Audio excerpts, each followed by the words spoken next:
Hello and welcome to the Microsoft Ignite Learning Zone. I am very happy to be here and introduce our next speaker, Christopher Harrison. This session is on dynamic websites with Azure Static Web Apps. Before we do begin, I'd like to remind you of the digital code of conduct posted in the Q&A, where you can be reminded of just all the code of conduct for our digital events and just be kind and respectful to one another and to our speaker, of course. Without further delay, here is my wonderful teammate, Christopher.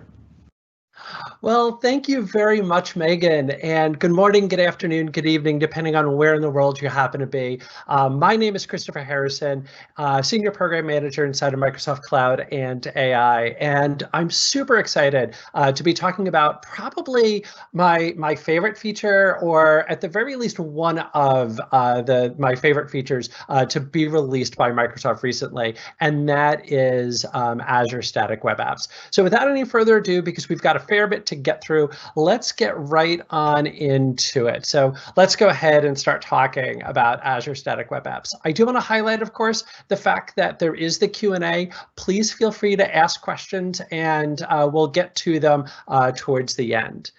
So what we want to do is we want to start by defining some terms. So what is Azure Static Web Apps, and why would we want to use this? Where would we consider using the service? Then we'll go ahead, talk a little bit about how it works, and then of course we'll finish with the big thing, which is, you know, really what it is that all of you are wondering is, can you just show me just how does this thing work? So let's get on into it. So from a marketing perspective, what is Azure Static Web Apps all about?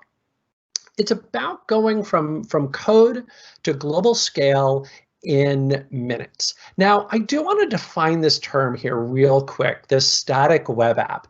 So from a high level, basically what we're talking about here is either what's sometimes known as a full stack web app, or a web app where there is not necessarily any dynamic code, and kind of a lot of different things in between. So when we think about a lot of modern web dev these days, we're thinking about a lot of frameworks. We're thinking about Angular and Svelte and Vue and React, where the bulk of the logic is actually running on the client. And that what we're doing is we're stringing together different services. Maybe these are services that I host, maybe these are services that are from other applications, but the bulk of the logic is actually on the client. And when we think about these types of applications, the requirements for these, as far as hosting these, as far as making them available to the public, is going to be different. And on top of that, when we think about the traditional model of standing up web servers, where we're going to be dealing with, you know, various VMs and sizing and clustering, and how am I going to, you know, do all of these different things, it just becomes more challenging. And what it really winds up doing is it makes my life as a developer more difficult. That I want to be able to focus on writing code. I want to focus in on my app. I don't want to have to think about, okay, well, how many servers am I going to need? How am I going to manage scaling? You know, I've got better things to do with my time than to focus in on that. And this is where static web apps come into play. So Azure Static Web Apps will give us the ability to build and host static web apps. And again, just to refine that definition, this is going to be that full stack app that we'd be thinking about with, say, React or with Vue, or with kind of a more traditional static web app, something that maybe I'm using Hexo or Hugo or something like that to host out what could be a blog or just information that I'm looking to share out. So we're going to be able to build and host those. And most importantly, we're going to be able to build and host those using the frameworks that we're already using. So if you love using Angular, you can keep using Angular here. We also have one of the biggest problems solved. And this is authentication and authorization. Now, we're not going to wind up getting into this as part of the demo, but what I do want to highlight here is that Azure Static Web Apps has built-in mechanisms and capabilities to help you quickly incorporate authentication and authorization into your app, which again, from my own personal experience, and I think anybody who's done web dev in the past can attest, this really is challenging. We're also going to have APIs that are powered by Azure Functions. If you're not already familiar with Azure Functions are serverless compute. Now let's define that term here real quick, serverless. Now, obviously, there's still a server. There's always going to be a server. But with serverless, what's going to happen is I'm going to be able to deploy my little components. I'm going to be able to deploy out my code and let scaling be handled for me automatically by my cloud provider, which in this case, of course, is going to be Azure. What's also wonderful about Azure Functions is not only are we going to get this great scaling, but we're going to get it at an amazingly cost-effective price. That if you go look at the pricing model, you'll actually notice you get quite a bit of compute power inside of Azure Functions for free. So up at the top, we had build and host our static web apps. That's all about the client. Down at the bottom, there's our server component. So if I do need anything that's going to run on the server, I can do that by using Azure Functions. And then finally, last but not least, is the way that we're going to handle our deployment is going to be done through GitHub Actions. And this is very much a, let's meet developers where they're at. If you think about your code base, chances are it's hosted inside of GitHub. So since we've already got it hosted inside of GitHub, let's just go ahead and keep using that. So when I go in and configure this, it's actually going to be baked around GitHub. My code's already there, so it really doesn't require that I change my workflow here to be able to incorporate my Azure Static Web Apps and be able to do my deployment. So here's going to be our workflow. What I'm going to do is I'm going to set up a repo where I'm going to have my client-side app and then any server-side API code. I'm going to push that out into GitHub, or potentially I'll go ahead and PR, which we'll see in a little bit. And what will then happen is this action will then execute. And this action could go ahead and run any build scripts that I might have or anything else that needs to be run before my application goes live. And when that runs, it will then go ahead and store my static content on my client-side HTML, CSS, and JavaScript. It will set up my Azure Functions for all of my server side. And that is my static web app. And now my little users over there on their little laptops will go ahead and connect. All right, so there is all of that from the high level. Now let's get in and take a look at how this works. So what I've got here is I've got a little app, and I'm not going to be using Angular or Vue here just because I didn't want to require that as a prereq for entering this. So I'm going to stick to Bootstrap because Bootstrap does seem to be, pretty popular. Most web developers these days are familiar with Bootstrap and vanilla JavaScript. So here is my really fancy application here. So what I've got is I've got a little container here that's going to be storing a list of cute dogs. Now, it's just going to be displaying the names because, after all, they're all good dogs, Brandon. So we've got our list of cute dogs. There's going to be the ID of our little list. And the client side dynamic code here is going to come in the form of a little bit of vanilla JavaScript. Up at the very top, I've got my array of dogs, and then I've got a couple of little helper functions here. Now you're going to notice I've already marked this as async because I know where I'm going with my demo here. So I've already got that marked. We'll see that in just a couple of seconds here. But the main bit of logic is we're now going to loop through all of the dogs, and then we'll add them into the display. So it's going to automatically create an anchor in this case. It's going to set up the dog name as my text. It's going to set up the little bootstrap class that I need for my proper display, and then it will add them in. So there is my my little web application, my JavaScript, and my HTML. Now, I'm going to use a great little feature inside Visual Studio Code called Live Server. And I can go ahead and just bring up my command palette here, open with Live Server. And it's sort of like Light Server if you've ever worked with that, but just inside of Visual Studio Code. So it tells me that my my server is started, and if I open up my browser here and I go to localhost :5500, what you're going to notice is there is my list of cute dogs, all of this now running locally. But we didn't come here to see this running locally.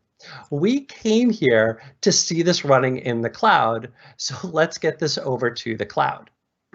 Now, I've already got my code deployed out to GitHub. And if you want to follow along, you can go ahead and grab that, that repository, fork it, and then go ahead and go from there.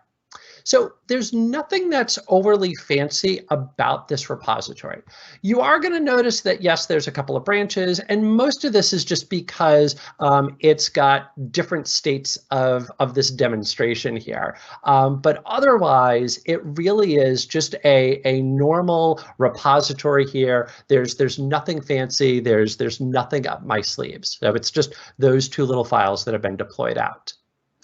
I'm now going to go over to Azure, and I'm going to click Create a Resource, and I'm going to search for Static Web App.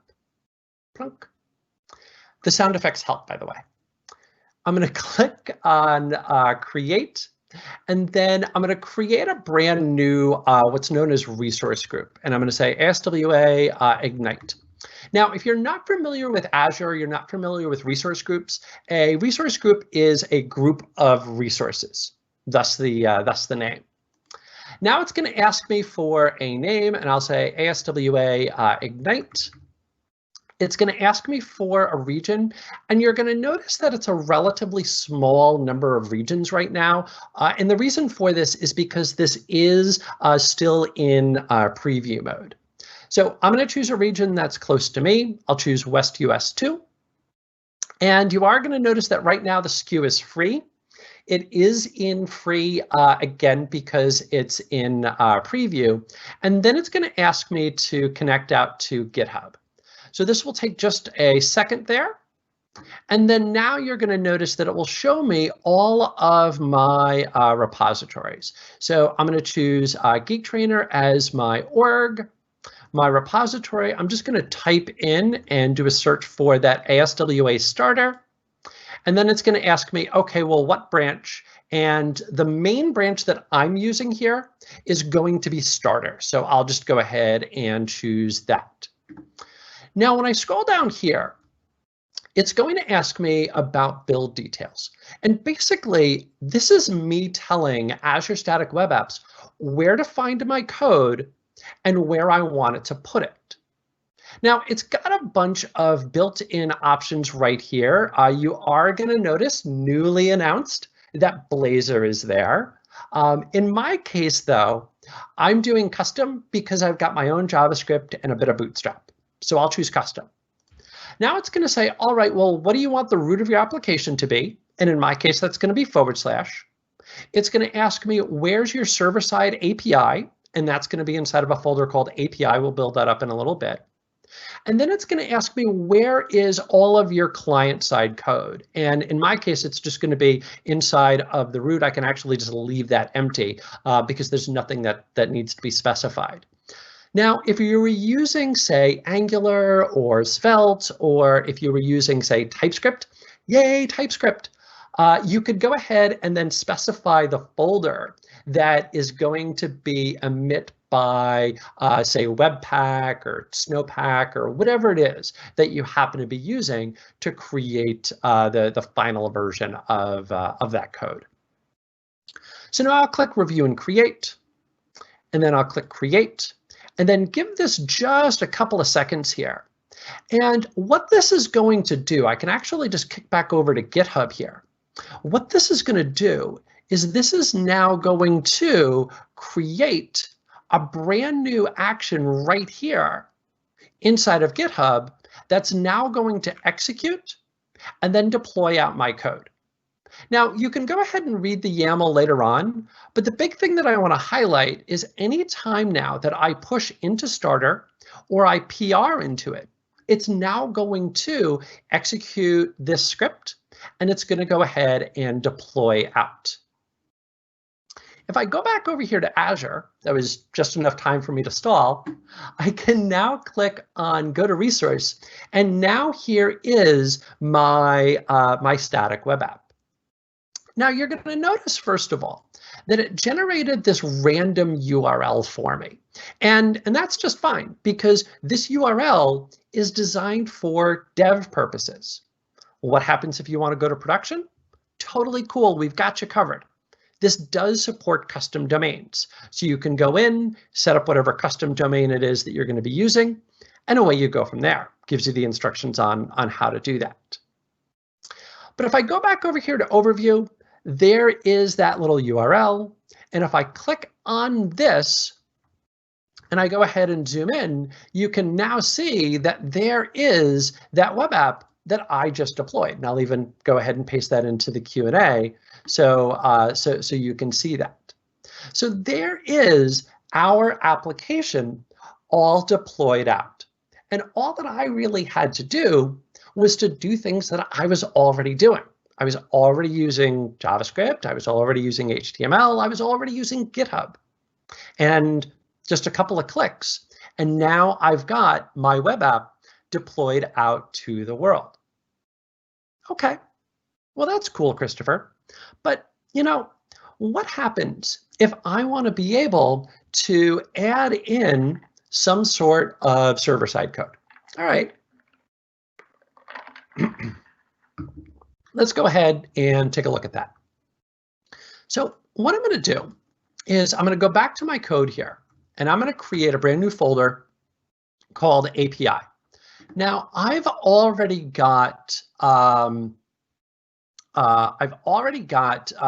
cool little extension inside of Visual Studio Code installed that's going to allow me to create an Azure function. So I'm just going to click on that right over here. I'm going to click on Create New Project, and then now I'm going to browse to that API folder. Click OK. And so now it's going to ask me, okay, well, you're now going to be creating some Azure functions. So Azure functions are going to be server-side code. And Azure functions are supported in a lot of different languages. Now, for core Azure functions, you can see all the various languages that are supported right there. For Azure Static Web Apps, as of right now, there's still a relatively yet growing set of languages that you can now use for your server-side code. So previously, you could go ahead and use TypeScript and JavaScript. Now, you can actually even use C# and Python. Now, I'm going to choose JavaScript, even though my heart is really all about TypeScript, but I'll choose JavaScript here. And then it's going to say, all right, well, let's create that first function for you. Let's create that first server-side component. So I'm going to go with an HTTP trigger, which is basically the equivalent of creating an HTTP or a REST endpoint here. So I'll choose that. I'll give it a name, call it dogs, and then hit enter. It's going to ask me about an authorization level. I'm just going to choose anonymous, and then we'll let this just do its thing.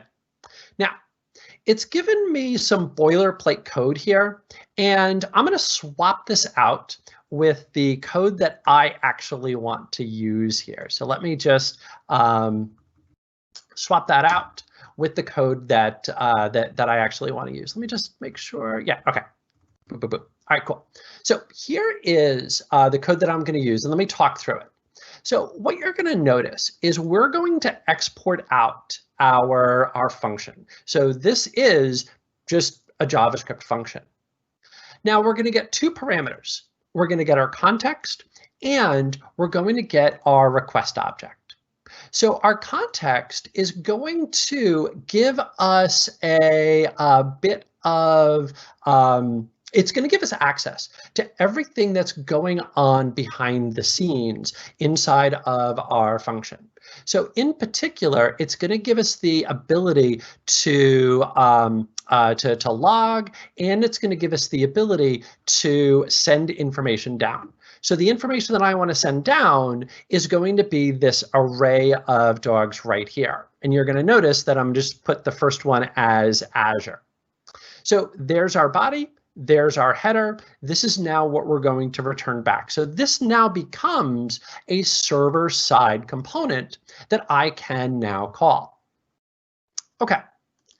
And now let me go ahead and update my JavaScript to make that call. So the way that I'm going to do this is I'm going to comment out my original list of arrays, and I'm going to uncomment out this load dogs. And if we look at this load dogs, it's now going to use fetch. We'll keep trying to make that happen. We're then going to grab the JSON, and then there's that array of dogs. So this is now this is now loading all of those dogs from that Azure function. Now, of course, I'm doing this by just having a hard-coded list. Obviously, you could go ahead and store this inside of a database or anywhere else that you might like. Now, with that there, let me go ahead and do what I would normally then do. I'm going to say git checkout b functions, and then git add everything, git commit m added function, and then git push u origin, push, there we go, u origin, and then functions. Okay, so all that I did here is I just created a brand new branch, and I'm pushing this out to GitHub. And I am going to ask real quick, because unfortunately I've now completely lost track of time. How much time do I have left? Christopher, you have 8 minutes left. Yep. 8 minutes. Fantastic. Okay, cool. So that's now pushed out. So let's go ahead and let's actually test this locally here. Let's run this locally, and then we'll go ahead and see it in Azure. So let's just make sure that this works. So I'm going to change directories into my API. And then I'm going to run this locally. And I'm going to be able to run this locally because I've already got my Azure Functions installed locally. And I'll be able, let me just clear my screen here. I'll be able to say func host start. Now, I don't know about all the rest of you, but at least for me, I love being able to just say from the command line, func. I don't know, it's the little things in life that make me happy. Okay. And if I click on that little link just to show off the function, you are going to notice that it's giving me back JSON as we would have expected. Now, to have this run locally, I will need to update one little thing for my local host. I will need to go ahead and whoops, let me go to the right. Don't save that. Chugga. I want to be here. There we go. Sorry, I forgot where I was. There we go. And then now I want.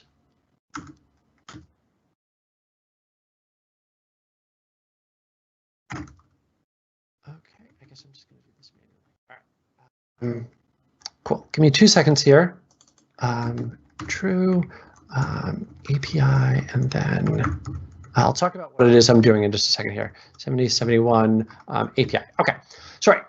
So here's what I'm doing. And if you want to see a longer version of this, if Megan or Justin, if you want to throw in my workshop GitHub repository link, what I'm doing here is I'm setting up my local running server to route all of my server calls into that local function. So let me bring up my code here. There it is. Just realized that was on the wrong spot. There we go. So now you're going to notice that there is my little update, and now I'll be able to see this all running locally. So let me go ahead and run this. And again, you can see the that repository with the workshop for the full steps on all of this. So there's my thing running locally. Let me go ahead and refresh this. And now you're going to notice Azure sitting right there up at the very top. Cool. So this is now locally using my Azure function. It's now locally making this server call. Well, I didn't want local. I want this on Azure. So let's go back and do it there.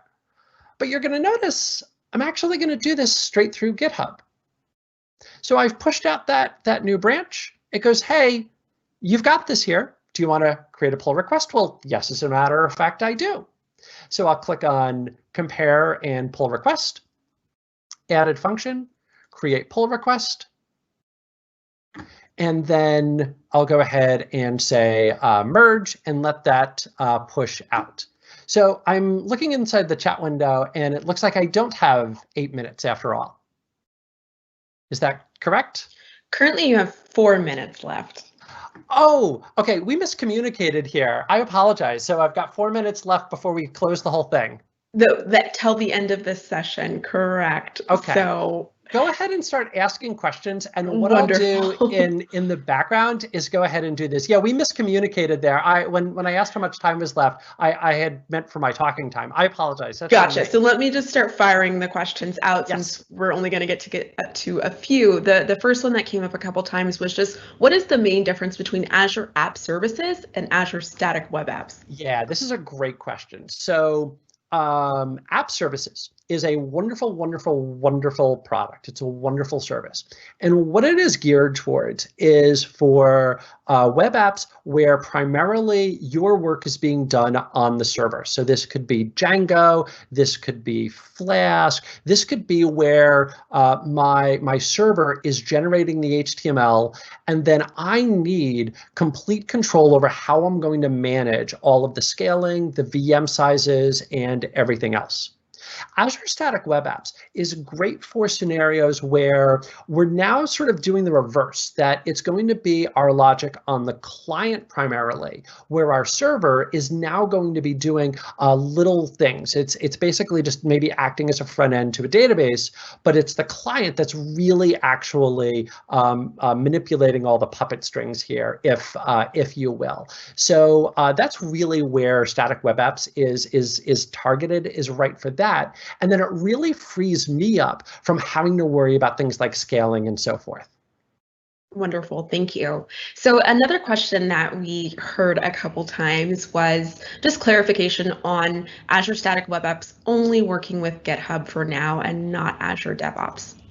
Yeah, I don't know what the future is going to be for this, as to whether or not this is going to be supported inside of Azure DevOps, but at least as of right now, this is only supported in GitHub. And again, it's built on top of GitHub Actions. Correct. All right. Thank you. And then one more, and this was kind of the highly liked question. What's the story on SSL? Can we finally get TLD-based Let's Encrypt certs? Any thoughts on that, Christopher? Honestly, that one I don't have an answer to, unfortunately. So I'm happy to answer another question. That one I don't know what the background is on that. Okay. I'm not on the team. Okay, yeah, I wasn't sure either. Someone else was wondering earlier, can we integrate with Application Insights and Azure CDN to get more information? Yeah, so you can set up application insights that somewhere in here. Oh, I'd have to go look. But the answer to the question is yes. So I know that the answer is yes. I'd have to go look to remind myself of how it's done. But basically, you just need to go grab whatever the code or key is and add that in. But the answer is yes, this will work with App Insights. Okay, awesome. Thank you. You're welcome. And we are now at time. So thank you again so much, Christopher. I know these sessions go by really quickly. We threw a bunch of resources in the chat for follow-up, including if you all could just take one moment to fill out a survey on this talk, we'd really appreciate it. Christopher, I'll pass it over to you for any final words. No, that's it. About my only final word would be, start playing around with Azure Static Web Apps. Like I said, it's fast to become my favorite new thing inside of Azure. So definitely go check it out. And you can go find me on Twitter. My handle is Geek Trainer. So thanks again for tuning in.